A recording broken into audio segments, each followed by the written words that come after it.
धन्यवाद हो कि आज प्रभु ने ये मौका दिया कि हम आपके मध्य यहाँ आकर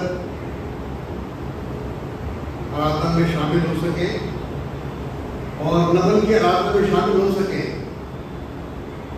आपके साथ प्रभु के वचन को बांटें और विश्ववाणी की सेवकाई के बारे में बात करें। भाई बात में ओम प्रकाश ने ब्रीफ में कुछ बताया तो मुझे कुछ ज़्यादा बताने की आवश्यकता नहीं है, लेकिन एक बात मैं जरूर कहना चाहता हूँ कि हम आपके बीच में प्रचार कर वचन बांटने वाले, प्रचार लेकर आने वाले तो बहुत लोग होते हैं।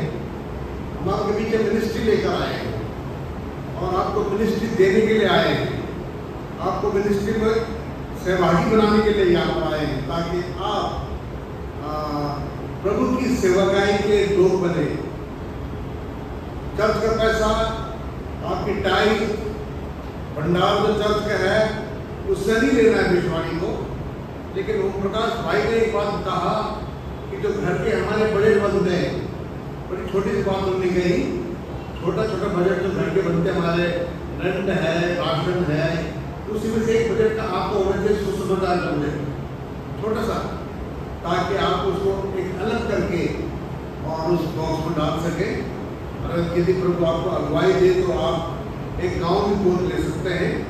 और इसके बाद बहुत सी सेवकाई की नीड्स हैं, मिशन फील्ड में जाने के लिए साइकिल चाहिए होती है, बाइबल्स चाहिए होती हैं, इस तरह से अनेकों आवश्यकताएं मिशन फील्ड की, जिसमें आप अपने आप को आगे देकर हाथ बढ़ाकर प्रार्थना के साथ यहाँ पर अपना सहयोग देने पा सकते हैं। और इस वक्त सबसे पहले मैं प्रभु का धन्यवाद देता हूँ आज के दिन के लिए, परमेश्वर ने आपके मध्य आने के लिए हमें मौका दिया।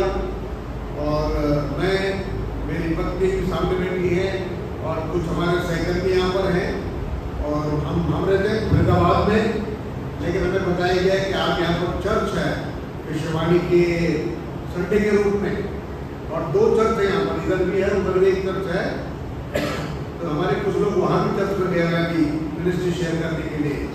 तो इस तरह से हम लोग यहाँ पर आपके बीच में आए, इसके लिए प्रभु का धन्यवाद हो। और परमेश्वर ने ये मौका दिया, एक द्वार खोला। पहली बार मैं आपके चर्च में आया हूँ और कई लोगों ने हाथ उठाए जब भाई ओम प्रकाश ने कहा कितने लोग विश्ववाणी को जानते हैं, तो प्रभु का धन्यवाद हो, आप विश्ववाणी को जानते हैं और आज हम भी आपको मिल पा रहे हैं यहाँ पर, इस सुंदर अवसर के लिए प्रभु का धन्यवाद हो।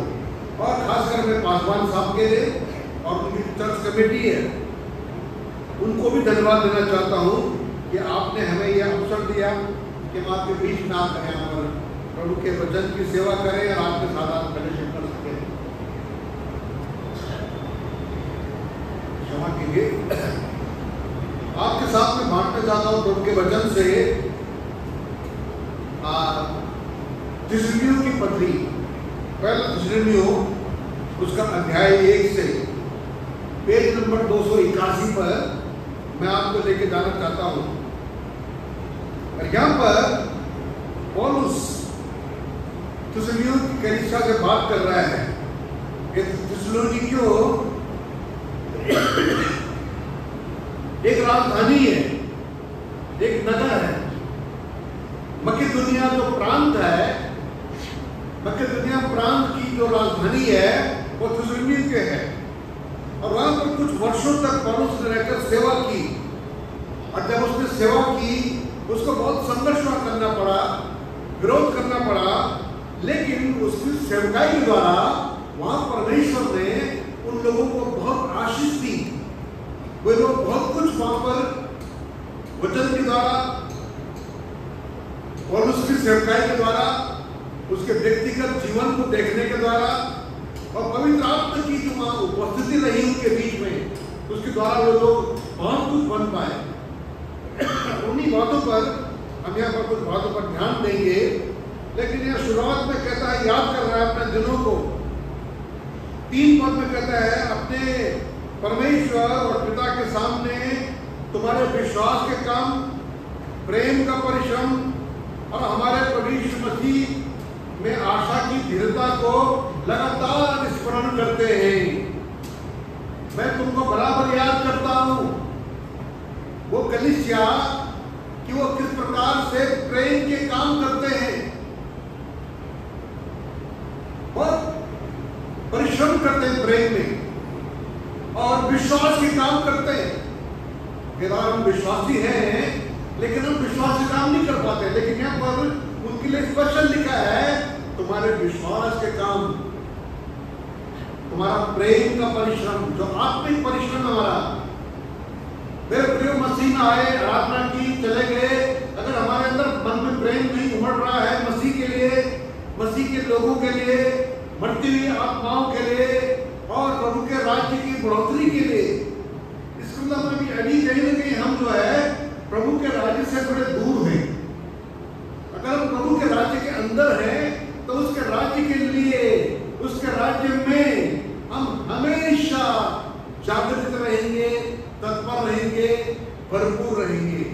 और पौलुस यहाँ पर उस कलीसिया को याद कर रहा है, बहुत प्यारी कलीसिया है, और कहता है मैं तुम्हें लगातार स्मरण करता हूं।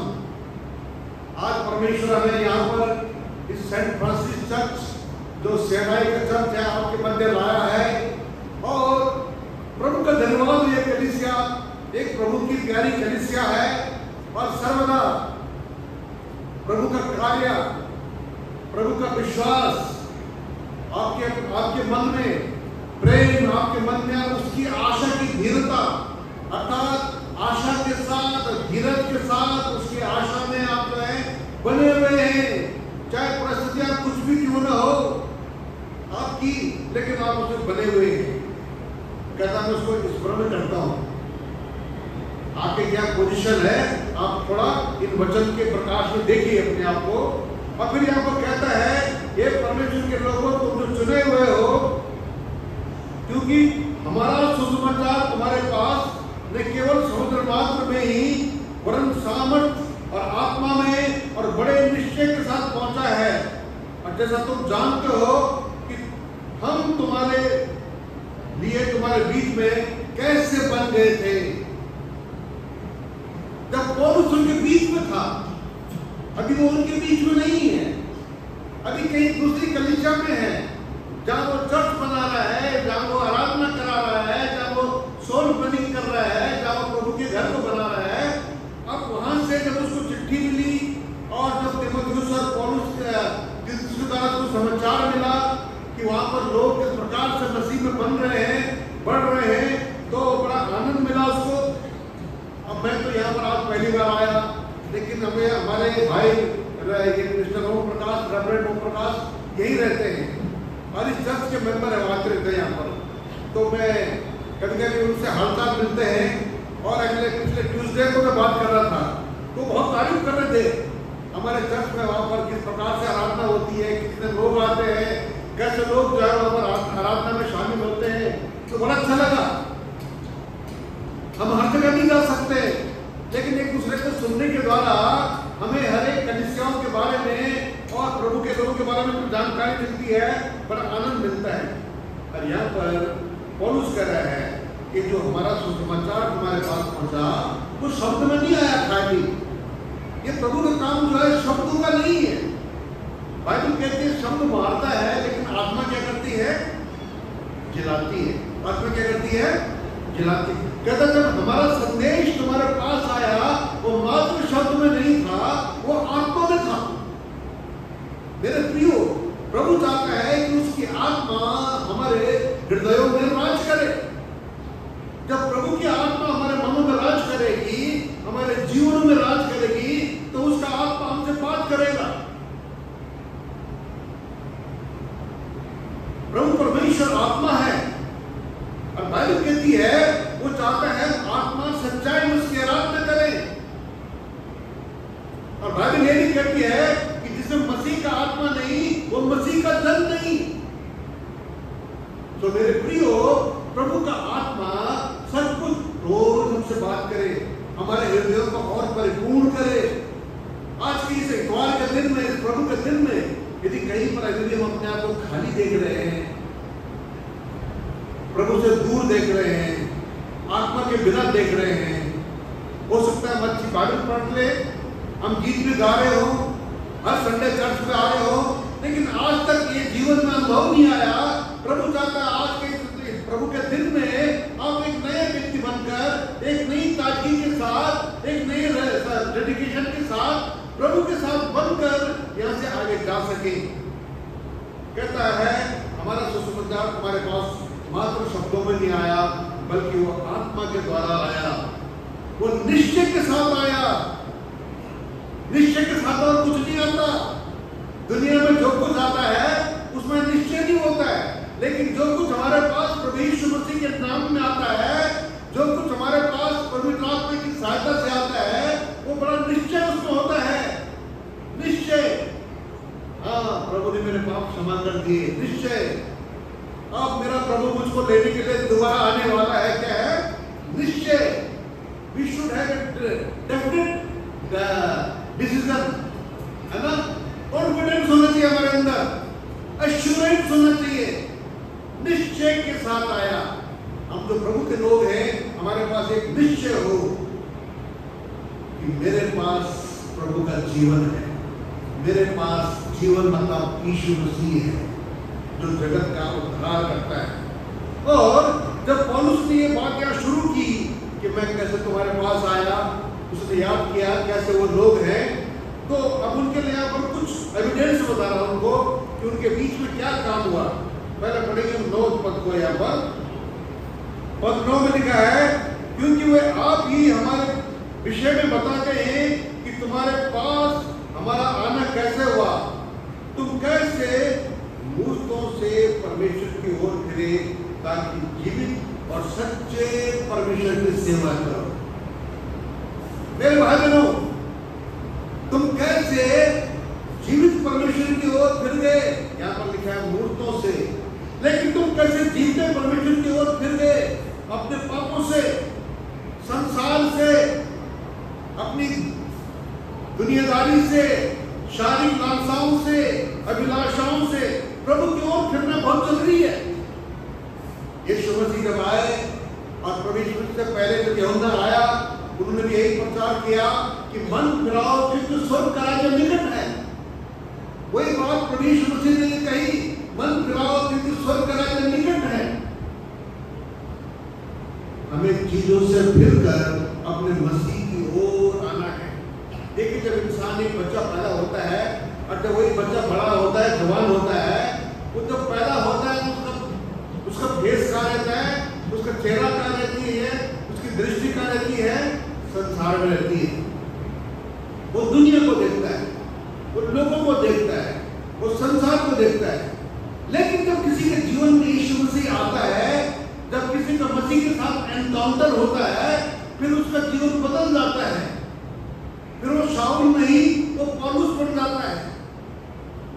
वो शरीर का नहीं, वो आत्मा का व्यक्ति बन जाता है। इसलिए यहाँ पर कहता है, तुम मसीह की ओर फिर गए। मेरे भाई बहनों, ये मन फिराना, ये फिरना क्या चीज है। अभी जैसे मैं आपको यहाँ पर ऐसे खड़ा हूँ और आपको देख रहा हूँ, लेकिन मैंने पूरा टर्न अबाउट कर दिया। अब मेरी पीठ जो है संसार की ओर हो गई और मेरा चेहरा जो है प्रभु यीशु मसीह की ओर हो गया। अब मैं मसीह को देखता हूँ, मसीह की सामर्थ को ढूंढता हूँ, उसके राज्य को ढूंढता हूँ, उसके वचन को ढूंढता हूँ, उसकी संगति को ढूंढता हूँ, उसके प्रेम को ढूंढता हूँ। कहता है, तुम लोग जो है मूर्तों से परमेश्वर की ओर फिर गए। हमें कहां से करना है? जी हाँ, एक तो यह है कि हम जो मसीह में आते हैं, पहले उद्धार का संदेश मिलता है, हम मसीह में फिरते हैं। लेकिन उसके अलावा हम जो मसीह विश्वासी हैं, ये मत सोचना कि हम एक बार फिर गए परमानेंट हो गए। नहीं, ऐसा नहीं है।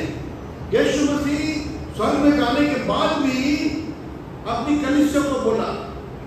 यूहन्ना प्रकाशित वाक्य की पुस्तक में 7 पत्रियों में लिखा हुआ है, तुम कहां गिर गए।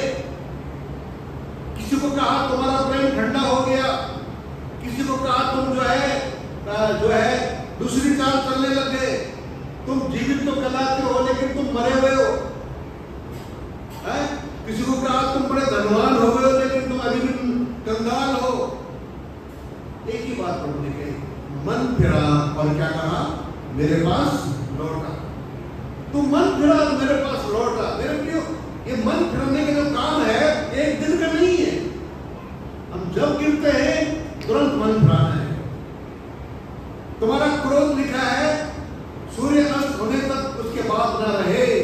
अगर आपने दिन में किसी से क्रोध कर लिया, पति पत्नी ने आपस में झगड़ा कर दिया, क्रोध आ गया, कहीं दफ्तर में आपने किसी से क्रोध कर लिया, किसी बैंक से सहकर्मी से क्रोध कर लिया, तो उसी दिन प्रभु मुझे क्षमा कर, मन फिराओ। So that is the definition of मन फिराना है। हो सकता है हमारे मसीह से ज्यादा हमारे जीवन में अहमियत किसकी है? हमारे जॉब की है। आपकी जॉब की ज्यादा अहमियत है, आपकी बिजनेस की ज्यादा अहमियत है, आपकी प्रॉपर्टी की ज्यादा आपको अहमियत है, आपके दोस्तों की आपको अहमियत है।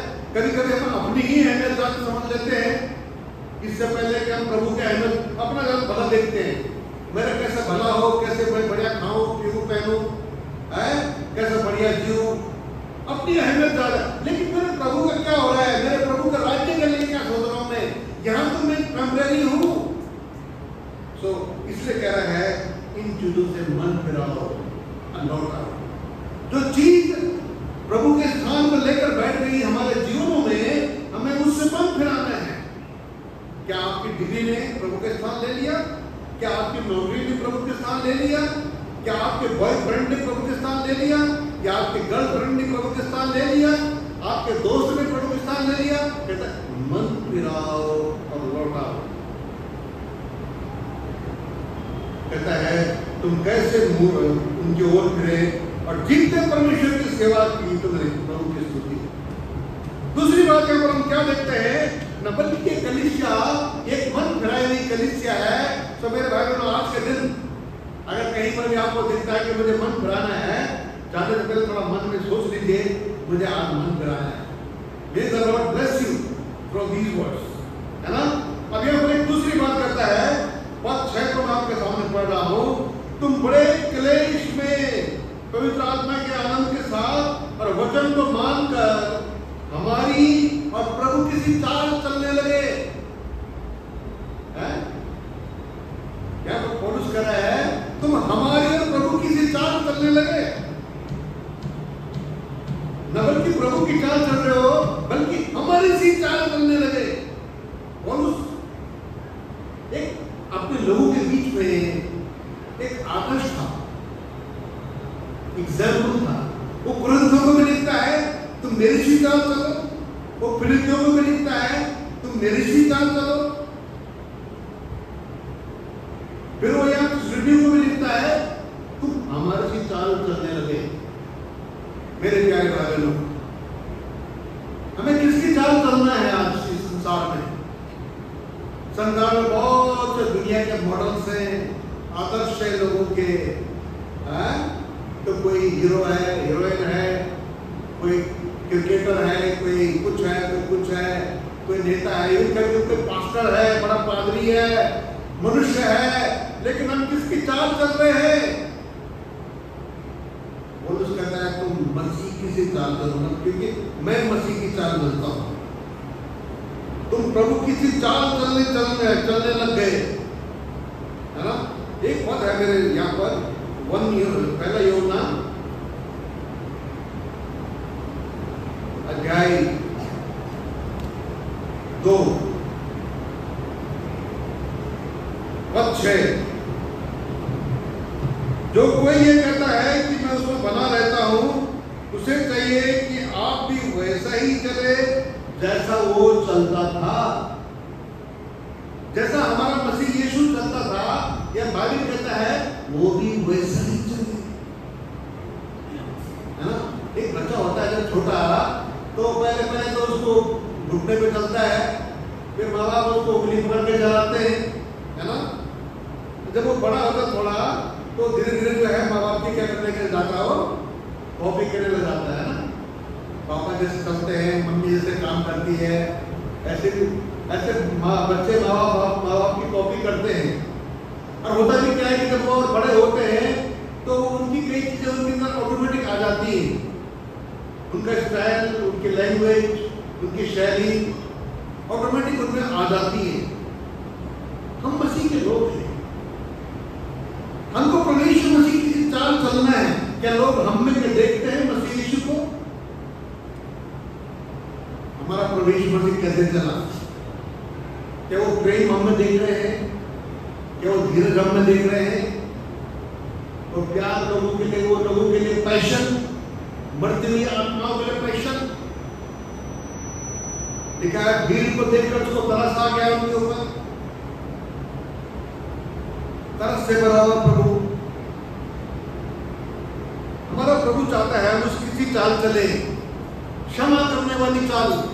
ये पिता इन्हें क्षमा कर, ये नहीं जानते क्या कर रहे हैं।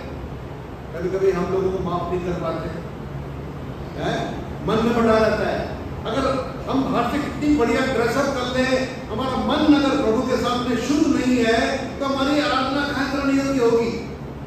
हमारा विवेक, हमारा जो मन है, इसको रोज ढूंढना है, इसको बराबर क्षमा होना है। अगर आपकी आत्मा और मेरी आत्मा शुद्ध नहीं है या हमने पश्चाताप नहीं किया तो प्रभु का आत्मा हमारी आत्मा से कैसे काम करेगा? हमें कोऑपरेट करना है प्रभु की आत्मा के साथ में, और कोऑपरेशन तभी संभव है जब हम उसके सामने टूटते हैं, उसके सामने बिलखते हैं, आंसू बहाते हैं, प्रभु मुझे क्षमा कर। क्या कुछ ऐसा है जो चीज आपको रोक रही है प्रभु की चाल चलने में? आज प्रभु कह रहे हैं हम उसकी चाल चले। एक और तीसरी बात यहाँ पर क्या, यहाँ पर लिखा हुआ है इसी एक अध्याय के 7 पद में, कोई पढ़ सकता है मेरे लिए? पहला तीसरे के एक साथ जोर से।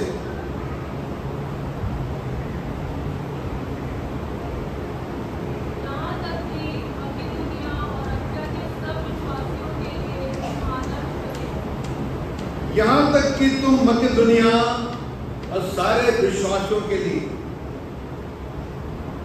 अखाया और सारे विश्वासियों के लिए तुम क्या बन गए? आदर्श बन गए।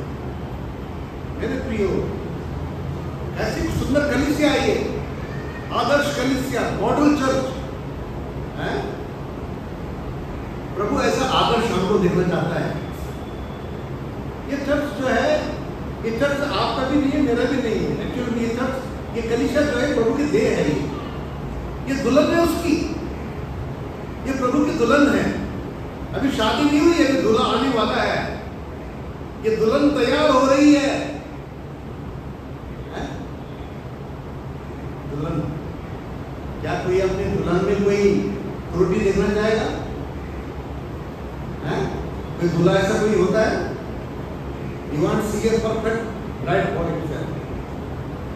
हमारा प्रभु यीशु मसीह हमें वो देखना चाहता है,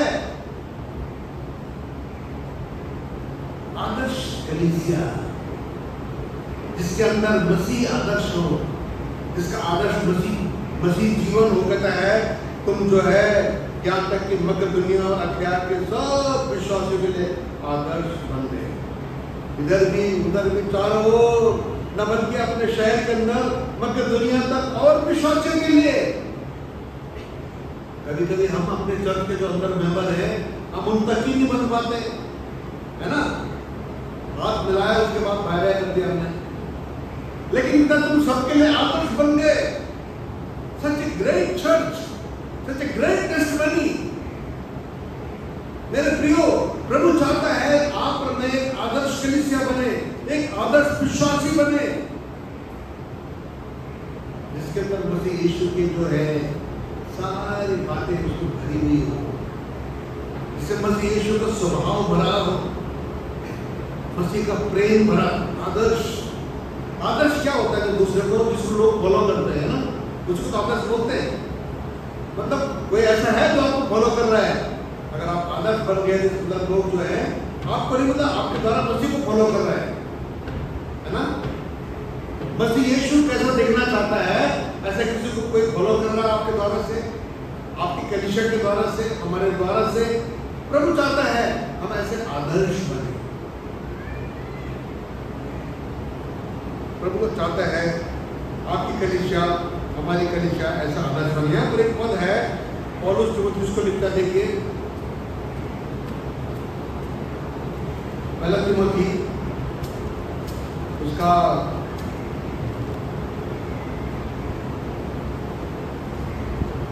4 अध्याय,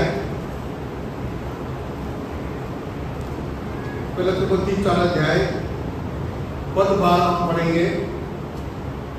लिखा है, कोई तेरी जवानी को कुछ न समझने पाए। इसका मतलब केवल जवानों के लिए है, वहां पर तीमुथी जवान है इसलिए जवानी बोल रहा है, लेकिन ये बच्चों के लिए भी है। कोई तेरे बुढ़ापे को दूसरे समझ न पाए, कोई तेरी जवानी को दूसरे समझ न पाए, कोई तेरे बचपने को दूसरा समझ न पाए। लेकिन क्या लिखा है यहाँ पर वचन और चाल चलन और प्रेम और विश्वास और पवित्रता में तू विश्वासियों के लिए आदर्श बन जा। इस प्रकार प्रभु हमको देखना चाहता है। हमारे विश्वास, हमारा प्रेम, हमारा वचन जो हम बोल रहे हैं प्रवेश मसीह में, कहता उनके लिए तो आदर्श बन जा, जैसे ये खुद बन गए थे।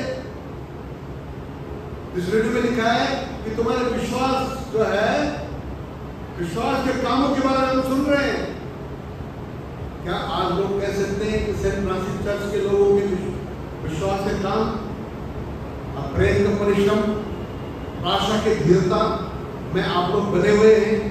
ऐसा ही हो प्रभु आपके वचनों द्वारा ऐसे ही बनाता चला जाए। और जैसे पौलुस ने तीमुथियुस को लिखा, मेरे प्रियो, हम सदैव इन वचनों को याद रखें कि हम उसके लिए आदर्श बने। लोग हमको देखते हैं, हम जो प्रभु के सेवक हैं या हम जो मसीह विश्वासी हैं, लोग वाच कर रहे हैं। और आज के समय में और ज्यादा हम लोग देखते हैं ये किधर जा रहे हैं, ये क्या कर रहे हैं, ये क्या खा रहे हैं, ये क्या पहन रहे हैं। कहता उनके लिए तुम आदर्श बन जाओ। हमारा प्रवेश मसीह खुद हमारे लिए आदर्श बनकर आया। हमारा प्रवेश मसीह 33 साल इस धरती पर रहा, एक सबसे बढ़िया आदर्श प्रवेश मसीह रहा हमारे लिए। और आखिरी में अपने चेलों को पैर धोकर, पैर पहुंचकर उनसे कहा कि मैंने तुम्हें एक नमूना दे दिया आदर्श का। अर्थात मैं सेवा करवाने नहीं, सेवा करने आया हूं। मेरे भाई बहनों, ये है हमारा आदर्श। प्रभु ने हमें इसीलिए चुना है। ये कलीसिया जो है क्रिश्चियनिटी की एक आदर्श कलीसिया बन गई। पहले वो परमेश्वर की ओर फिरे, फिर वो प्रभु की चाल चलने लगे, फिर वो आदर्श चर्च बन गए। आज हम क्या बन रहे हैं ये हमको देखना होगा। क्या हम आदर्श चर्च बन रहे हैं या अभी भी हम जो है नंबर 1 सीढ़ी पर है? हम कौन सी सीढ़ी पर खड़े हैं? विश्वास की सीढ़ियां हैं ना, 1 सीढ़ी 2 सीढ़ी। हम आत्मिक जीवन में कहां पर खड़े हो गए, कहां तक पहुंच गए प्रभु साहब? और लेने के लिए आने वाला हमको। फिर हम यहाँ पर एक और अगली चीज देखते हैं, अध्याय 1 किसी तिस्मिनी के 1 अध्याय के 8 पद में यहाँ लिखा है, क्योंकि तुम्हारे यहाँ से न केवल मकदुनिया और अखाया में प्रभु का वचन सुनाया गया, परंतु तुम्हारे विश्वास की जो परमेश्वर पर है, हर जगह ऐसी चर्चा फैल गई है कि हमें कहने की जरूरत नहीं है। तुम्हारे विश्वास की चर्चा सब जगह फैल गई है। कितनी बड़ी बात है। वो ऐसी कलीसिया, इनकी चर्चा सब जगह फैल रही है। ये फैलना क्या होता है ना? ये फैलना क्या होता है? परफ्यूम जानते हैं? परफ्यूम, अब एक परफ्यूम की बोतल है, अब बहुत ही प्यारी बोतल। एक दिन मेरे घर में एक बेटी मुझे विजिट करने आई और उसमें मेरे स्टडी टेबल के ऊपर एक बोतल रख दी। तो मुझे बताया गया कि आपके लिए कुछ गिफ्ट लेकर आए। तो बड़ी प्यारी सी बोतल, जब तक वो बोतल बंद है उसमें कुछ नहीं है, बहुत प्यारी बोतल है। लेकिन जैसे उसको मैंने प्रेस किया तो उसमें से बड़ी अच्छी परफ्यूम खुशबू आई। Perfume, it is like a bottle of perfume. अगर आप उसको उसी के अंदर रहने देंगे तो बाहर नहीं निकलेगी, है खुशबू बहुत अच्छी, लेकिन अंदर ही रहेगी। लेकिन उसको प्रेस होना है, और जब उसको प्रेस किया वो परफ्यूम बाहर निकलती है। एक दो जगह डाल दो, पूरे कपड़ों पर खुशबू आ जाएगी। शाम को भी कपड़े निकालेंगे तो वही खुशबू आती रहेगी। एक छोटा एग्जाम्पल है, ये ऐसी ही तुम्हारे विश्वास की चर्चा सब जगह फैल रही है। My dear brothers and sister, प्रभु चाहता है कि हमारे जो विश्वास की चर्चा है तो फैले। अभी भाई ने एक वीडियो दिखाया कि कैसे ये भविष्यवाणी जगह जगह काम कर रही है, और 1 लाख गांव में जाना है, बहुत समस्याएं हैं, चुनौतियां हैं, संघर्ष है। आपको पता होना चाहिए आपका समय कैसा है ना? लेकिन इस डिफिकल्ट समय में प्रभु का वचन सामर्थ्य है। उसने कहा आकाश और पृथ्वी टल जाएगी, लेकिन मेरा वचन कभी नहीं टलने का। आंसू बहा बहा कर दुआ करनी है आपको उन लोगों के लिए जो गांव में काम कर रहे हैं, उन जगहों में काम कर रहे हैं। अभी 2 लोग हमारे परसों ही जो है वो अंदर से छूट के बाहर आए। That much of pressure. हमारा क्या बोझ है? हमें उनके लिए प्रार्थना करनी है, जो अंदर बंद है उनके लिए प्रार्थना करनी है, जो सुसमाचार सुना रहे उनके लिए प्रार्थना करनी है। और तो और आप चाहें तो उनके लिए आप क्या कर सकते हैं? Do what you can do. विश्वास की सेवा है ये आत्मा की सेवा है। प्रभु चाहते हैं कि आपकी विश्वास की सेवा, आपके विश्वास का जो फैलना हो वो हर जगह होता रहे। हम भविष्यवाणी में देखते हैं कि जो हमारी सेवा पंजाब में है, या जो हम जम्मू में सेवा कर रहे हैं, उत्तराखंड में, हिमाचल में, ये तमिलनाडु के लोग उधर से सपोर्ट भेजते हैं। वो डबल की पैसा भेजते हैं, वो आते नहीं रीजन में ग्रुप बना के, उनका ग्रुप आएगा, वहाँ जाएगा चर्च की तरफ से, इंडिविजुअल ग्रुप आएगा, they will go, they will see what is happening here, क्योंकि वो प्रेयर करते हैं, फिर सपोर्ट भेजते हैं, और फिर वहाँ से जो है का जो काम शुरू होगा, बाद में आकर वो इंडिविजुअली आकर देखते हैं। अर्थात उन्होंने वहाँ विश्वास किया, या काम शुरू हुआ, और काम होते होते छोटा सा जो हाउस चर्च था एक बड़े गुनर बन गया, वहाँ पर एक हॉल बन गया। प्रभु चाहता हमारे विश्वास की चर्चा फैले। जहाँ आप काम कर रहे हैं, जहाँ पड़ोस में रहते हैं, जो आपके फ्रेंडशिप जिनके साथ है, वो आपको किस रूप में देख रहे हैं? क्या उन्हें पता है आप विश्वासी हैं? क्या उन्हें पता है आप मन फिराए व्यक्ति हैं? आपको उद्धार पाए जन है? क्या उन्हें पता है? अगर नहीं है, इसके बाद आपने अभी तक अपनी जो दवाई है आप उसे बंद करके रखा हुआ है उस बोतल के अंदर। We need to press it। हमें आगे बढ़ना है। देखिए याकूब में बड़ा अच्छा एग्जाम्पल में लिखता है, याकूब की पत्री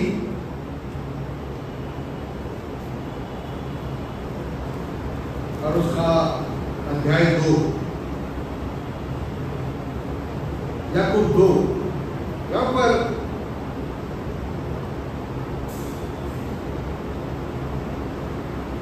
अब्राहम ने लिखा है, याकूब 2:30 में, पवित्र शास्त्र का वचन पूरा हुआ, अब्राहम ने परमेश्वर का विश्वास किया और उसके लिए धर्म गिना गया, और वो परमेश्वर का मित्र कहलाया। नबल को धर्म गिना गया, वो उसका मित्र कहलाया।